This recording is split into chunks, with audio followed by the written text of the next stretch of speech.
Hello दोस्तों। तो आज हम पढ़ेंगे यानी कि हम आज के इस वीडियो में बात करेंगे animal disease. Animal animal disease यानी पशुओं में होने वाली बीमारियां। वैसे तो देखो, पशुओं में होने वाली बीमारियां कई टाइप से होती हैं। बैक्टीरियल के द्वारा हो सकती हैं, वायरस के थ्रू हो सकती हैं, प्रोटोजोआ के थ्रू हो सकती हैं, फंगल के थ्रू से हो सकती हैं, है ना। ये 5-6 टाइप से हो सकती हैं।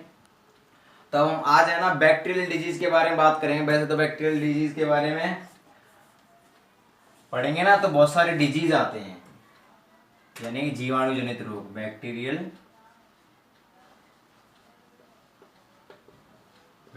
डिजीज यानी कि जीवाणु जनित रोग, इसको हिंदी में बोल रहे हैं हम जीवाणु रोग, है ना। यानी जीवाणु के थ्रू होने वाली बीमारियां, बैक्टीरियल डिजीज। अब देखो, बैक्टीरियल डिजीज वैसे तो बहुत सारी होती हैं, जैसे कि एंथ्रेक्स है। एनिमल की बात करें हम, बी की यानी कि ब्लैक क्वार्टर है, एचएस यानी कि हेमोरेजिक सेप्टिसिमिया है, टीबी है, बुर्सेलोसिस है। ये काफ़ी सारी डिजीज हैं, बट हम है ना एक दो डिजीज ही पढ़ेंगे, क्योंकि डिटेल में पढ़ाने पर वीडियो ज़्यादा लंबा हो जाएगा। तो इसलिए मैं एक एक डिजीज से पढ़ेंगे। तो हम स्टार्ट करते हैं फर्स्ट एंथ्रेक्स से। काफ़ी अच्छा डिजीज है पढ़ने में, एंथ्रेक्स। तो देखो, पहले एंथ्रेक्स होता क्या है। ये एक बीमारी है, किसके द्वारा होती है? बैक्टीरियल थ्रू, है ना। अब देखो, इस बीमारी में होता क्या है। ये बीमारी पहले तो सिप के अंदर होती है। सिप का मतलब होता है भेड़। ये सबसे ज़्यादा यानी कि अधिकतर वे सिप में देखने को मिलती है, ठीक। बट इसका दूसरा है तरीका है, वो एक दूसरा इसका मेथड है। देखो कि ये जो एंथ्रेक्स है ना, वो किस में हो रहा है? सिप में हो रहा है। बट ये अल्जेरिया नाम की एक नस्ल है, अल्जेरिया ब्रीड्स। ये भी अल्जेरिया ब्रीड्स है ना, वो किसकी है? सिप की। वैसे ये एंथ्रेक्स हो तो सिप में रहा है, लेकिन ये अल्जेरिया नाम की नस्ल है, उसमें ये एंथ्रेक्स रोग नहीं होता है, ठीक है ना। क्यों नहीं होता? क्योंकि वो इस एंथ्रेक्स डिजीज के प्रति इसमें इम्यूनिटी पावर स्ट्रांग होती है। किसकी? अल्जेरिया नाम की जो नस्ल है ना, उसकी। अब देखो, यह भेड़ों में होने वाला रोग है एंथ्रेक्स, तो इसलिए हमें इसको दूसरे नामों से भी जाना जाता है। इसमें देखो, एंथ्रेक्स में होता क्या है कि सबसे ज़्यादा इफेक्टिव अपना स्प्लीन होता है। कौन सा रोग वो अंग प्रभावित होता है? तो स्प्लीन होता है। इसलिए हम इस रोग को हम स्प्लीन फीवर भी बोलते हैं। क्या बोलते हैं? तिल्ली का बुखार, हिंदी में बोल सकते हैं पीलिया बुखार, क्योंकि इसमें ये ज़्यादा प्रभावित होता है। सेकेंड नेम है इसका दूसरा, इसको हम बुल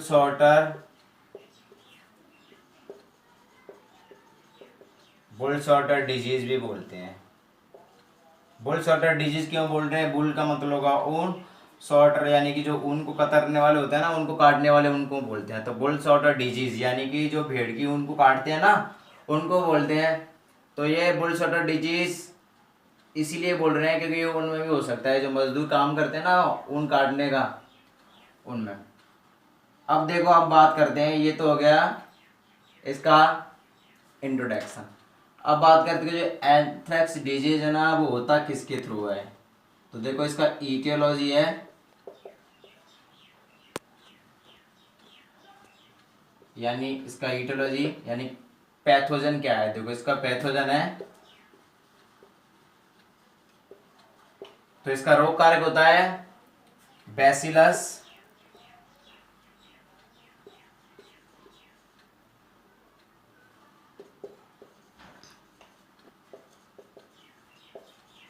बैसिलस एंथ्रेसिस। इसका रोग कार्य यानी कि इसके एंथ्रेक्स किसके द्वारा हो रहा है? इस बैक्टीरिया के थ्रू हो रहा है। किसके?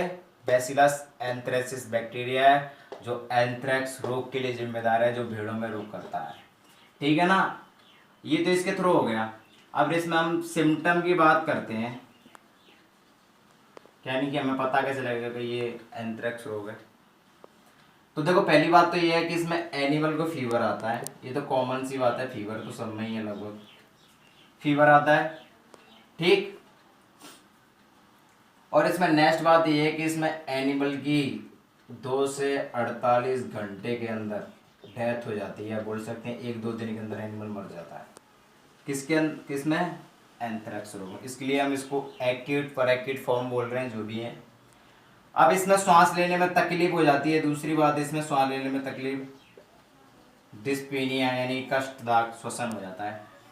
ठीक, बॉडी में जितनी भी ओपनिंग है उनसे ब्लीडिंग होने लगती है। बॉडी में जितनी, जैसे आंख है, नाक, मुंह, कान, रेक्टम, उनसे ब्लड आने लगता है। यूरिन का जो कलर है वो ब्लैक हो जाता है, यानी यूरिन ब्लैक आने लगता है। किस बीमारी में? एंथ्रेक्स नाम की बीमारी में। ठीक है ना। और इसमें एनिमल डिजीज आती है, सांस लेने में तकलीफ होने लगती है, बॉडी की ओपनिंग जो वहां से ब्लड आने लगता है, और इसकी यूरिन है ना वो ब्लैक हो जाता है, ब्लैक कलर का यूरिन आने लगता है। किसमें? एंथ्रेक्स नाम की बीमारी के अंदर। ठीक है ना। तो ये था अपना एंथ्रेक्स डिजीज। अगर इसके हम ट्रीटमेंट की बात करें, एक और बात इसमें सिम्टम है, यानी कि इसके जो ब्लड है ना उसका क्लोट नहीं बनता है। क्लोट का मतलब होता है रक्त का थक्का नहीं बनता है। किसमें? एंथ्रेक्स में। अगर इसके हम ट्रीटमेंट की बात करें तो देखो इसका कोई तो ट्रीटमेंट नहीं है। ट्रीटमेंट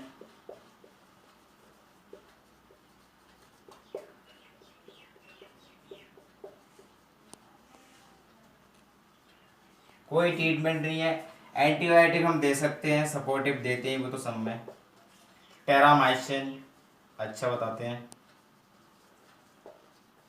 तो ये था अपना एंथ्रेक्स डिजीज। ठीक है ना। और नेक्स्ट इसके बाद बात करते हैं हम HS यानी कि हेमोरेजिकम सेप्टिसीमिया।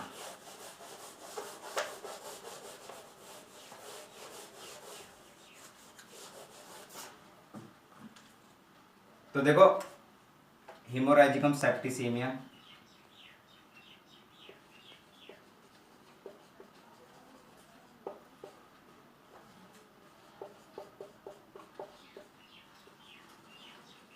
हेमोरेजिकम सेप्टिसीमिया, इसको शॉर्ट में बोल रहे हैं HS। ठीक है ना। अब देखो इसमें होता क्या है कि जो अपनी गाय या भैंस है, गले से संबंधित बीमारी है। जो अपना गला है ना वो उसमें स्वेलिंग आ जाती है, बहुत ज़्यादा सूजन हो जाती है उसमें, जिससे उसकी गर्दन ठीक से मोड़ भी नहीं पाती है और झुका के रहता है, सीधा करके रहता है।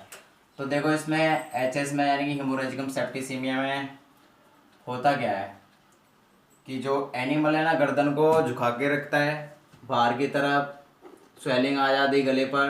तो इसलिए हम इसको सिपिंग निमोनिया या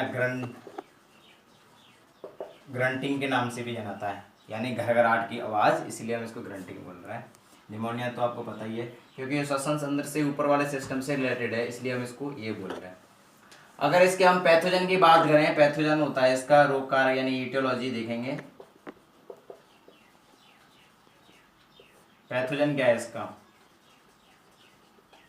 रोग कारक, यानी किसके थ्रू हो रहा है ये? तो इसका है रोग कारक है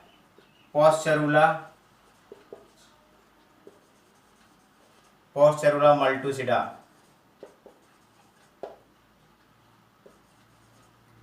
इस बैक्टीरिया के थ्रू ये HS नाम की बीमारी होती है। किसके थ्रू? पोस्चेरुला मल्टुसिडा के थ्रू कौन सा रोग होता है? HS। अब देखो इसके सिम्टम की बात करें, यानी कि इसमें पता कैसे लगेगा, तो सिम्टम देखो इसमें गले पर स्वेलिंग आ जाएगी, है ना, स्वेलिंग जिसको हम लैरिंजाइटिस और फेरिंजाइटिस बोलते हैं, इसमें आ जाएगा वो लैरिंजाइटिस और फेरिंजाइटिस, स्वेलिंग हो जाएगी, है ना, गले की स्वेलिंग, लैरिंजाइटिस, फेरिंजाइटिस। ठीक है ना, ये होती हैं। और नेक्स्ट इसके बात करें तो उसके मुंह से लार गिरने लगेगी, एनिमल के मुंह से लार यानी कि सलाइवा गिरने लगेगा, खाना नहीं खाएगा,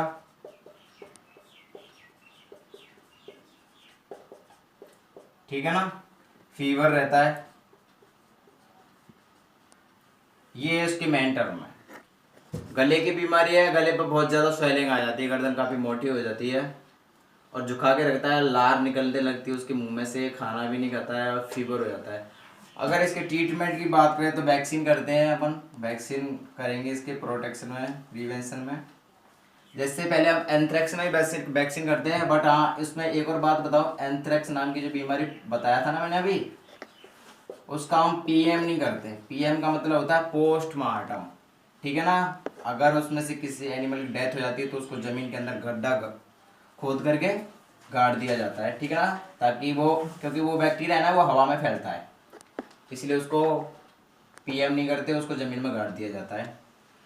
ये था एंथ्रेक्स के अंदर। तो हम बात कर रहे हैं एचएस में। तो एचएस में क्या करते हैं, वैक्सीन कर सकते हैं और उसमें अपने ट्रीटमेंट में वैक्सीन करेंगे, यानी टीकाकरण करेंगे, और एंटीबायोटिक वही देंगे जो मैंने अभी बताया था, टेरामाइसिन, ठीक। तो ये थे अपने 2 डिजीज, तो वो कंप्लीट हो चुके हैं, ठीक है ना।